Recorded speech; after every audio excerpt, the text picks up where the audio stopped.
All right, hi guys, welcome back to the Pondr podcast. Today we have Amelia Knopp, and we're actually at a pond, or a lake, more precisely, Pondr Lake. Welcome to the Pondr podcast. Let's get into it.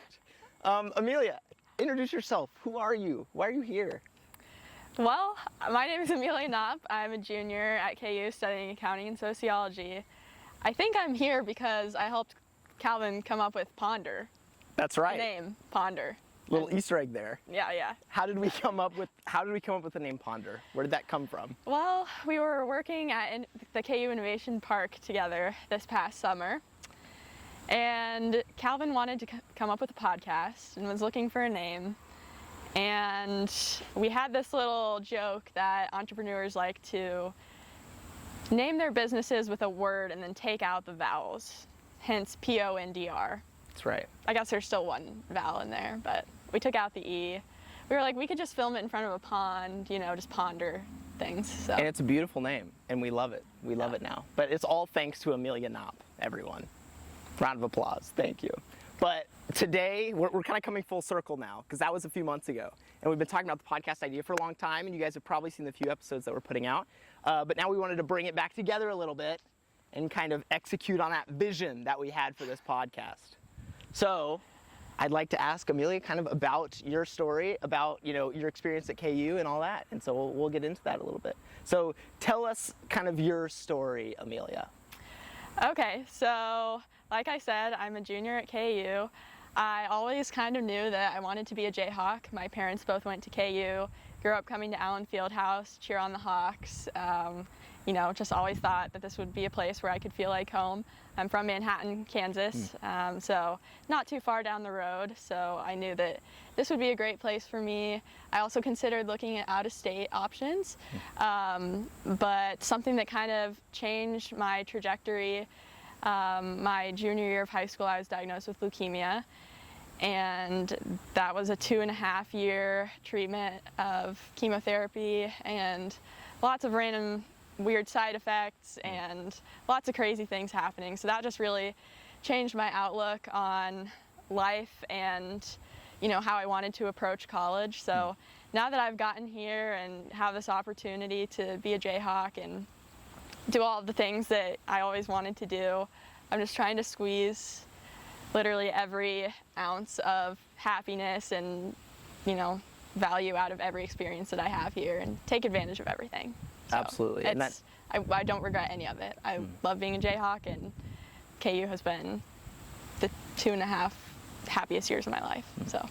And that's a lot. I mean, for junior year of high school, it's like already a huge time with college decisions, trying to figure all that out for the first time. Freshman and sophomore year, probably not even thinking about it. Yeah. And then coming in junior year and just beginning to say, oh my gosh, like I have to move out, I have to, be an adult for the first time. So that's already a lot. But I'd love to hear more about kind of how that extra everything else you were going through kind of shaped your outcome and changed how you think and how you live your life now. Yeah, I mean, to your point about junior year, that's usually a big year for everyone. Like you're at the point in high school where you've kind of found what you want to be involved in and you're thinking about the next steps in your life. For a lot of people, it's like a heavy academic course load. Yeah. It's just a big year in general, thinking about the next steps in your life. So when something like a cancer diagnosis happened, and it was in October of my junior year, so I was just in junior year for a few months, that just really puts into perspective what's actually important because, within a crazy 24 hours, like everything that I thought was important about my life and everything that everyone else cared about was no longer important to me. And it was just a major shift of focus and energy into just kind of the basics of life, like surviving, being with my family, having an amazing support system from friends, family, teachers, my community. So just really called into question what really matters to me and how I wanted to live my life going forward. What were some of those examples of things that maybe earlier in high school you never even considered or thought about that really came to the surface and you were like, this is it, like this is, I've been neglecting it forever, but like now I know? That's a good question. I mean, I feel like in high school, at that time, there was such a focus on things like your AP tests, right? Your AP tests and your sports and things like that, but kind of those things that we think matters just living a day-to-day life. When you encounter something as life-changing as a cancer diagnosis, all that kind of just fades to the background. And I think the things that matter are like the community that you've surrounded yourself with. Turns out to be like kind of a life-saving part of, it turned out to be a life-saving part of my journey, like just having the support of people who were helping to feed my family and drive my siblings to school and, you know, check on me all the time, because it was 2.5 years of chemo, like that's a long time. And so for people to be there that whole time and be invested in me and care about me for that long, just I think really goes to show the importance of who you surround yourself with, and how you build and value your relationships. Absolutely, that community sounds incredibly important through that whole process. Yeah. But then as you went into your senior year and you kind of picked KU and you said, I'm going to go and I'm going to move to Lawrence from Manhattan, which is already kind of crazy.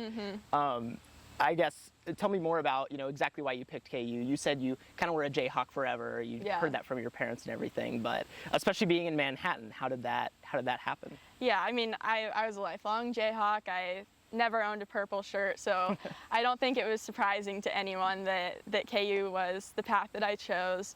At that point, I was still going through chemo, so being able to stay close to Kansas City and Children's Mercy was important to me, and have that continuity of care with my team there. But beyond that, I mean, just forgetting all of that stuff going on, just thinking about KU and the community here, I loved, you know, it's a great academic school. We have a strong, you know, sports community. That's really exciting to me. I've always been a KU basketball fan, so I wanted to be a part of that as a student too. Just the opportunities that are available to students here.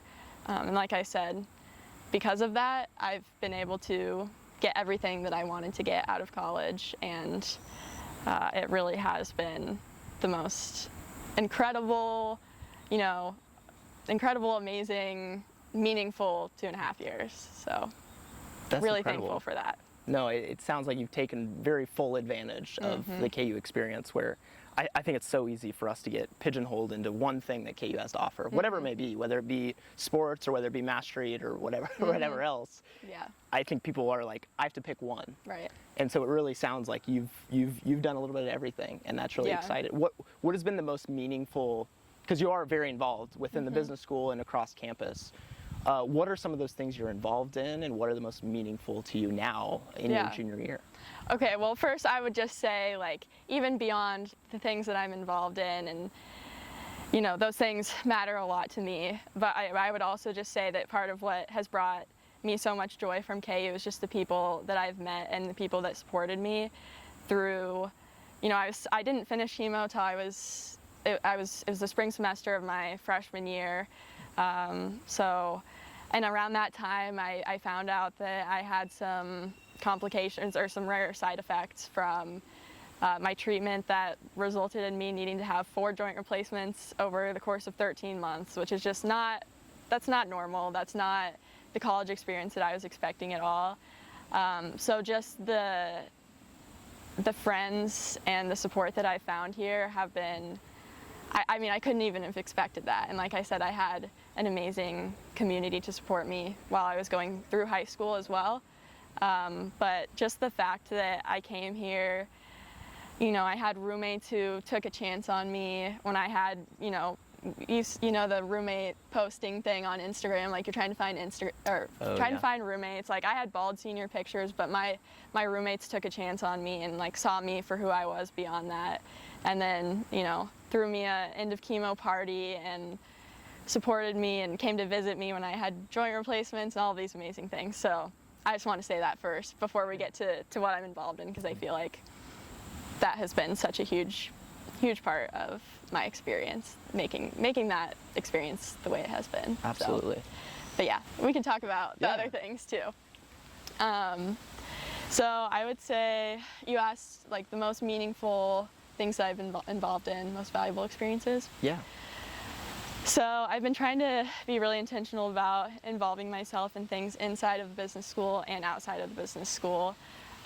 So in the business school, I was a part of the business leadership program, which was a really great experience for my first 2 years of college, getting to collaborate with a great group of peers, and we also collaborated with some of the self-engineering students too. So those were really great experiences to develop me academically and professionally and set me up for success. I'm also a part of the Accounting 201 team as a grader right now, and I'm hoping to be a TA someday. So that's been another really fun, smaller community to be a part of. The team is so amazing. Beyond just being good accounting students and knowing what they're doing, you know, they're really good people too. So that's been a meaningful involvement for me too.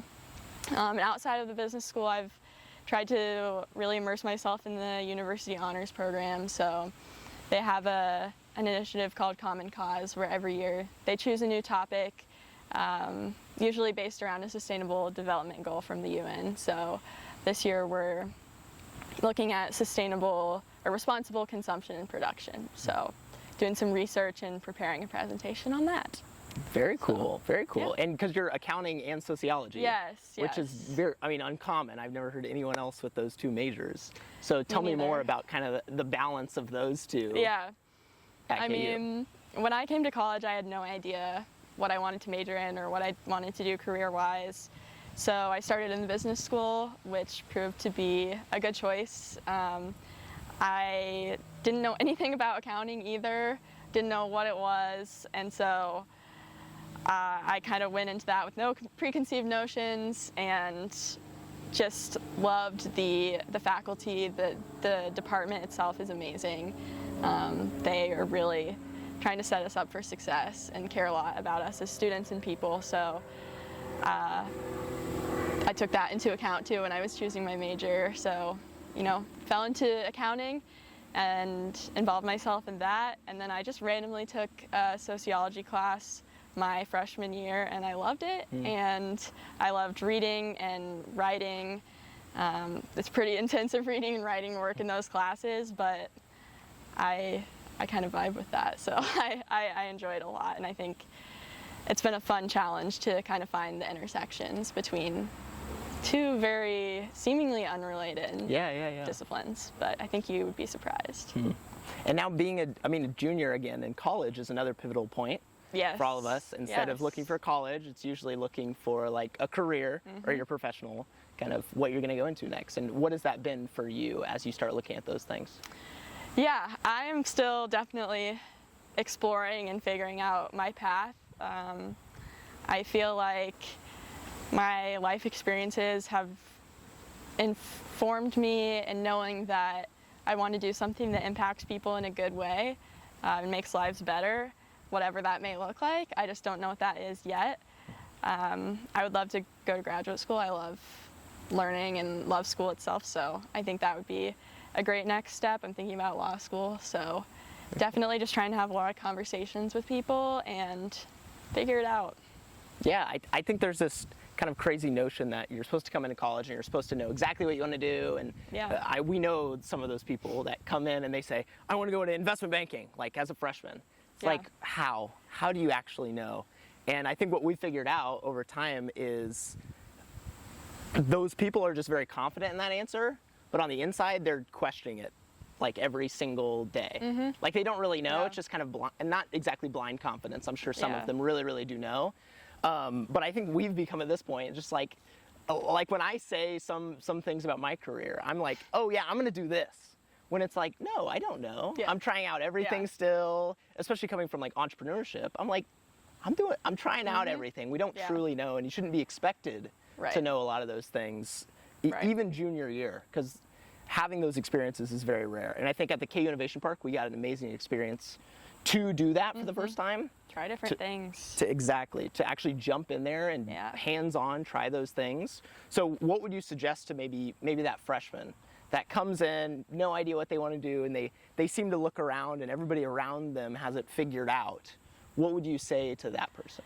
Yeah, I mean, I don't know if I'm qualified on the career front to give you the best advice, but I will say, just from a life perspective, like, if I've learned anything over the last almost 4 years now, like, I don't want to miss what's happening right now by being too focused on, you know, it's important to be focused on the future and to think about what you want to do.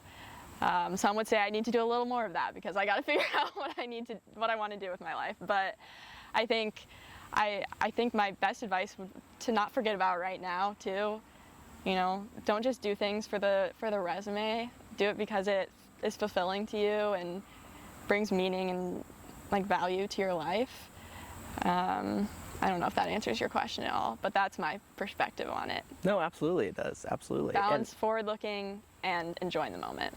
And that's the other thing I feel like I've found is you can take that two ways. So your future planning, you can either have like shame in it. Mm-hmm. So someone tells you you're way off track, like you should be ashamed about that. You should feel bad, you should feel embarrassed, and it's like all these negative feelings. But with that same conversation, that can be motivating. Mm. So it just really depends how you take it personally. And for a long time, like that was shame for me. I was like, I'm behind. No idea what I'm doing. I don't have that internship. I don't know what I want to do full time. I'm not have all this major. I'm not involved in all these clubs. And then I was able to turn it into, okay, that's fine. Mm-hmm. That's where I'm at. Don't blame yourself for that. Yeah. Just keep building and moving on after that. Yeah, everyone has their own path, for sure. Absolutely. And none of them are right and none of them are wrong. And I think we've been very lucky to also in the business school have like entrepreneurship department that has brought in guest speakers in entrepreneurship that do not have one path. I mean, it's almost impossible to have one path. Yeah. When we have some, guest speakers come in that are more traditional careers, it's very easy to see the linear path. Yeah. But for entrepreneurs, it throws all that out the window and says, no, just do what you love, do what you're passionate about, and just go for it. Mm-hmm. So, especially you, because I've heard some things about kind of your passions. Rumblings? Rumblings, you could say, if you will. about your passions. Tell me more about what that, what are your passions or outlets in, the creative space for you? Well, Calvin, I'm glad you asked that question. So yeah, I think creativity is a good outlet. For me, that involves a lot of writing and reading. I always love to read. I feel like that's just such a good outlet for me, when I'm busy or stressed or, anything that's going on. I feel like reading a good book is always a good option. But kind of looking, at my life, the life that I've lived and the experiences that I've had over the last 4 years, I've really kind of developed this goal to publish a memoir someday. And I think writing has been a really good outlet for me over the last 4 years. Everyone kind of told me, write a few things down as you go through this. Like, don't put a ton of energy that you don't have into it. Like, just if there's anything interesting or like observations that you have or things you want to remember, maybe try writing those down. And so I kind of did that, and the experience took its course. It felt like a long time, 2.5 years of chemo, and then through college, joint replacements, and just figuring out health after cancer. So it's felt like a long 4 years, but through that time I've kind of accumulated this sense of purpose and these ideas and observations that I had throughout this whole experience that I would like to use for good. Like, I don't want it to go to waste. These things that I went through and what they taught me about myself and about other people, but also what I think that they can teach other people. So some would say the memoir is in progress. Some would say. Sources tell me that it's in progress, but we'll see. No, hopefully you can read it. Absolutely, soon. I absolutely would love to. Yeah. I think that's another hard thing about being in business is sometimes we think you have to be all in on one thing or another. I think it's a hard thing about college in general. Anybody. Yeah. I mean, I have brothers doing arts. or in theater, film, whatever it may be. And for me, I get into the mindset you have to be all in on one thing. Yeah. And so especially with that more creative side, I'm like, I have no time for that. It has to be 0% of my life. 0%, which can be really difficult because then you shut all of that out and you suffer the consequences of not living a creative life, and you feel unfulfilled at times by any of that stuff. So how do you balance some of that writing? What does that look like in practice for you? Is it just spending a few extra hours on the weekend, or blocking some time out in the calendar, or what does that look like? How do you fit it into that schedule? Yeah, I mean, I took a writing seminar for my honors seminar with Dr. Mary Clater. The class is called So You Want to Be a Writer, Huh? And that class was kind of, I would say, the beginning of, the official beginning of this more formal writing process for me, just because of some of the works that I produced while in that class, and like the inspiration and guidance that she provided to us. So I definitely credit that with being an inspiration to the start of this process. But I think, it's been kind of sporadic up until this point, until really this summer when I was here in Lawrence working at KU Innovation Park and having an amazing experience with that. And I think we kind of had some good, deep conversations this summer as a group of analysts that kind of, it just felt like it was a good time for me to start writing and taking it more seriously. Just being able to reflect and have just good life conversations with you guys, I think, was really helpful. But so yeah, I would go to my internship, and then usually in the evenings I would try to write a little bit. It's going to take a while, but I'm trying to kind of do this now, or at least get a good start on it now while everything is still really fresh. I mean, 4 years. I said it felt like a long time, but really it also kind of went by in a blink, and so I just want to get it all on paper now, and I just write when I can, usually in the evenings. So, and I don't pressure myself for it to be like book content immediately when it comes out. A lot of the time it's just on paper, random stuff that probably doesn't even make sense, but I don't read it back, so it doesn't matter. And like you said, it's been 4 years, which that's just absolutely that's crazy. Yeah. Been 4 years, looking back, because like we were talked about, is like this is the next pivotal moment in like most people's lives. Looking for that job, starting that first job. As you look back on those 4 years and all the experiences you've had, and starting to reflect on those too with your book, what would you tell Amelia 4 years ago? As you've now been through that experience, if you could talk to her and just tell her something in high school, what would it be? Well, I think what my junior self would have wanted to know is that this time is pivotal to me right now, because I've reached a spot where I'm in good health. I'm done with surgeries, I'm done with chemo. All of that is looking good. So I feel like what I would want to tell myself is, as long and hard as the process may have felt in the moment, I feel like the one thing I feel such a sense of clarity on right now is that I can do something good with that, whether that's a book, which I would love it to be, or something else. I might not have